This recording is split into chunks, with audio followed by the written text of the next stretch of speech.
Setiap 5 tahun sekali, Indonesia menggelar pesta demokrasi yang melibatkan jutaan rakyat dari Sabang sampai Merauke.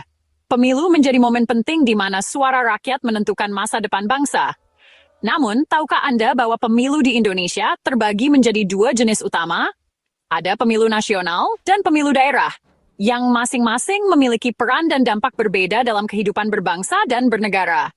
Pemilu nasional adalah ajang untuk memilih presiden dan wakil presiden, anggota DPR, serta DPD. Para pemimpin dan wakil rakyat yang terpilih di tingkat nasional inilah yang akan menentukan arah kebijakan besar negara, mulai dari ekonomi, pendidikan, hingga hubungan luar negeri. Pilihan kita di pemilu nasional akan memengaruhi masa depan Indonesia secara keseluruhan. Sementara itu, pemilu daerah yang dikenal juga sebagai pilkada dan pileg daerah memilih gubernur, bupati, wali kota, serta anggota DPRD. Mereka adalah pemimpin yang lebih dekat dengan masyarakat, mengurus kebutuhan sehari-hari seperti pendidikan, kesehatan, infrastruktur, dan pelayanan publik di daerah masing-masing. Pilihan di pemilu daerah sangat menentukan kualitas hidup warga di tingkat lokal. Selama bertahun-tahun, kedua pemilu ini sering digelar serentak setiap 5 tahun. Tujuannya adalah untuk efisiensi, menghemat biaya, serta menyelaraskan kebijakan antara pusat dan daerah. Proses ini juga memudahkan masyarakat karena hanya perlu datang ke TPS 1 kali untuk memilih semua wakilnya. Namun, baru-baru ini Mahkamah Konstitusi mengeluarkan putusan penting yang mengubah tradisi tersebut. Jadwal pemilu nasional dan daerah kini dipisahkan, tidak lagi digelar serentak seperti sebelumnya. Dengan adanya pemisahan jadwal ini, pemilu nasional dan daerah akan berlangsung di waktu yang berbeda, bahkan bisa berjarak beberapa tahun. Masyarakat harus menyesuaikan diri dengan perubahan ini, termasuk dalam hal partisipasi dan pengawasan. Perubahan besar ini menimbulkan banyak pertanyaan di tengah masyarakat. Bagaimana dampaknya terhadap stabilitas politik nasional? Apakah pemisahan jadwal akan memperkuat demokrasi atau justru menimbulkan tantangan baru bagi hak-hak warga dan efektivitas pemerintahan? Inilah babak baru dalam perjalanan demokrasi Indonesia. Sebuah tantangan sekaligus peluang untuk memperkuat partisipasi rakyat dan memperbaiki sistem politik demi masa depan yang lebih baik. Mahkamah Konstitusi memutuskan pemilu nasional dan daerah harus digelar terpisah. Pemilu nasional, Presiden DPR DPD akan berlangsung lebih dulu, lalu 2 tahun kemudian baru pemilu daerah. Alasan utamanya mengurangi beban kerja penyelenggara dan mencegah tragedi seperti pemilu 2019. Secara teknis, pemisahan ini dianggap lebih manusiawi. Namun, jeda panjang ini menimbulkan kekhawatiran soal kekosongan dan ketidakpastian politik. Solusi teknis ini justru membuka persoalan baru dalam demokrasi dan tata negara. Apakah penyederhanaan ini sepadan dengan risiko yang muncul? Tak semua warga menerima putusan MK ini. Bagi sebagian masyarakat, keputusan tersebut terasa seperti mengabaikan suara dan aspirasi mereka. Ada rasa kecewa, bahkan marah, karena mereka merasa hak-hak konstitusional yang seharusnya dilindungi justru terancam. Di tengah perdebatan publik yang semakin memanas, muncul gelombang protes dari berbagai kalangan yang menuntut keadilan dan transparansi. Sekelompok warga akhirnya mengambil langkah berani dengan menggugat Mahkamah Konstitusi meminta pembatalan putusan pemisahan pemilu. Mereka datang membawa dokumen-dokumen penting menandakan keseriusan perjuangan mereka. Bagi mereka, ini bukan sekadar aksi simbolik, melainkan upaya nyata untuk memperjuangkan hak-hak rakyat yang mereka anggap terabaikan. Dalam diskusi panjang bersama pengacara, mereka menilai pemisahan ini merugikan hak konstitusional dan mengancam akuntabilitas pemerintahan. Mereka khawatir jika pemilu dipisahkan akan muncul celah bagi kepentingan tertentu yang bisa melemahkan kontrol rakyat terhadap pemerintah. Proses hukum pun dimulai, dengan harapan suara mereka didengar oleh para hakim. Gugatan ini menjadi simbol bahwa suara rakyat tetap penting, bahkan terhadap lembaga peradilan tertinggi.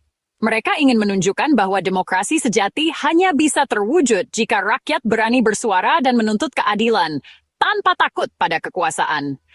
Kekhawatiran mereka bukan tanpa alasan. Mereka takut agenda presiden dan kepala daerah tak lagi selaras, yang pada akhirnya bisa menghambat pembangunan dan pelayanan publik. Jika koordinasi terganggu, rakyatlah yang paling dirugikan. Mereka ingin memastikan bahwa kebijakan tetap berpihak pada kepentingan masyarakat luas. Gugatan ini menegaskan bahwa demokrasi harus dijaga lewat partisipasi aktif warga. Melalui forum-forum diskusi dan petisi, mereka mengajak lebih banyak orang untuk peduli dan terlibat. Mereka percaya perubahan hanya bisa terjadi jika masyarakat bersatu dan berani mengambil sikap. Ini presiden baru, warga menantang putusan final MK demi menjaga marwah demokrasi. Langkah ini menjadi sorotan media dan publik, memperlihatkan bahwa rakyat tidak tinggal diam ketika keadilan dipertaruhkan. Mereka ingin membuktikan bahwa kekuatan rakyat bisa menjadi penyeimbang kekuasaan. Bukan soal menang atau kalah, tapi soal menjaga hak rakyat. Perjuangan ini adalah mengingatkan bahwa demokrasi hidup dari keberanian warga untuk memperjuangkan keadilan, dan bahwa suara rakyat sekecil apapun tetap memiliki arti besar dalam perjalanan bangsa. Ada 3 alasan utama yang mendorong warga untuk menggugat kebijakan ini ke pengadilan. Ketiga alasan ini bukan sekadar kekhawatiran biasa, melainkan cerminan keresahan mendalam masyarakat terhadap masa depan demokrasi di Indonesia. Banyak warga merasa bahwa perubahan ini bisa berdampak luas, bukan hanya pada sistem politik, tapi juga pada kehidupan sehari-hari mereka sebagai pemilih dan warga negara. Alasan pertama adalah ancaman terhadap akuntabilitas demokrasi. Jika presiden dan kepala daerah tidak lagi dipilih secara serentak, maka akan semakin sulit bagi masyarakat untuk menilai kinerja mereka secara bersamaan. Pemilu serentak selama ini memudahkan rakyat untuk melihat keterkaitan antara kebijakan pusat dan daerah. Tanpa pemilihan serentak, koordinasi dan evaluasi kinerja pejabat publik bisa menjadi kabur, sehingga rakyat kehilangan pegangan dalam menuntut pertanggungjawaban. Alasan kedua adalah potensi terjadinya krisis legitimasi. Kepala daerah yang masa jabatannya diperpanjang bisa saja tidak lagi sejalan dengan aspirasi politik baru yang muncul dari hasil pemilu nasional. Hal ini dapat menimbulkan ketegangan antara pemerintah pusat dan daerah, serta membuat kebijakan yang diambil tidak lagi mencerminkan kehendak rakyat. Akibatnya, kepercayaan masyarakat terhadap pemerintah bisa menurun drastis. Alasan ketiga adalah perpanjangan masa jabatan kepala daerah dan anggota DPRD tanpa pemilihan ulang. Dengan adanya perpanjangan ini, mereka bisa menjabat hingga 7 tahun, jauh melampaui siklus 5 tahunan yang selama ini menjadi patokan demokrasi Indonesia. Hal ini menimbulkan kekhawatiran akan munculnya penyalahgunaan kekuasaan, karena pejabat publik tidak lagi mendapat legitimasi langsung dari rakyat dalam waktu yang wajar. Perpanjangan masa jabatan ini jelas bertentangan dengan prinsip pembatasan kekuasaan dan siklus 5 tahunan yang menjadi fondasi demokrasi. Tanpa pembatasan yang tegas, kekuasaan bisa menjadi terlalu lama dipegang oleh satu pihak, sehingga membuka peluang terjadinya praktik-praktik yang tidak sehat dalam pemerintahan. Ketiga alasan ini saling terkait erat dan memperkuat satu sama lain, sehingga membentuk ancaman nyata bagi substansi kedaulatan rakyat. Jika dibiarkan, perubahan ini bisa menggerus kepercayaan publik terhadap sistem demokrasi dan melemahkan kontrol rakyat atas pemerintah. Gugatan warga ke pengadilan bukan sekadar reaksi spontan, melainkan upaya sadar untuk mencegah kerusakan demokrasi yang lebih besar di masa depan. Mereka ingin memastikan bahwa suara rakyat tetap menjadi penentu utama dalam setiap proses politik.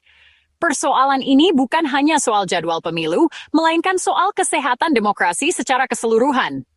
Setiap warga berhak atas sistem yang adil, transparan, dan akuntabel demi masa depan bangsa yang lebih baik. MK menanggapi gugatan ini dengan terbuka. Juru bicara MK, Eni Nurbaningsih, menegaskan semua permohonan warga akan diproses sesuai prosedur. MK mengakui belum pernah ada permohonan seperti ini sebelumnya. Namun, hak warga untuk mengajukan permohonan tetap dihormati. MK berjanji memeriksa perkara ini secara saksama dan profesional. Proses ini menjadi ujian integritas dan kearifan MK di mata publik. Keputusan akhir MK akan membentuk jurisprudensi baru dalam demokrasi Indonesia. Gugatan ini menguji batas hak konstitusional warga. Putusan MK biasanya final dan mengikat, tanpa mekanisme banding. Kini warga menantang prinsip itu, meminta MK membatalkan putusannya sendiri. Hakim MK harus menafsirkan kewenangan mereka dalam situasi yang belum pernah terjadi. Apapun hasilnya, kasus ini akan jadi jurisprudensi penting bagi generasi mendatang. Fenomena ini menandai kedewasaan demokrasi, Warga aktif mengawasi dan mengoreksi kekuasaan. Inilah vitalitas demokrasi Indonesia yang sesungguhnya. Kasus ini mengingatkan, demokrasi bukan sekadar prosedur, tapi soal mendengar aspirasi rakyat. Putusan hukum harus peka terhadap realitas sosial dan politik. Hak warga menggugat adalah katup pengaman demokrasi. MK dengan memproses gugatan ini secara terbuka, memberi contoh penyelesaian perbedaan secara konstitusional. Publik berharap MK lebih peka terhadap suara rakyat dalam setiap putusan strategis. Keputusan terbaik lahir dari dialog antara pemimpin dan rakyat. Hukum dan keadilan, inilah esensi demokrasi Pancasila, kedaulatan di tangan rakyat. Semoga momentum ini memperkuat demokrasi Indonesia ke depan.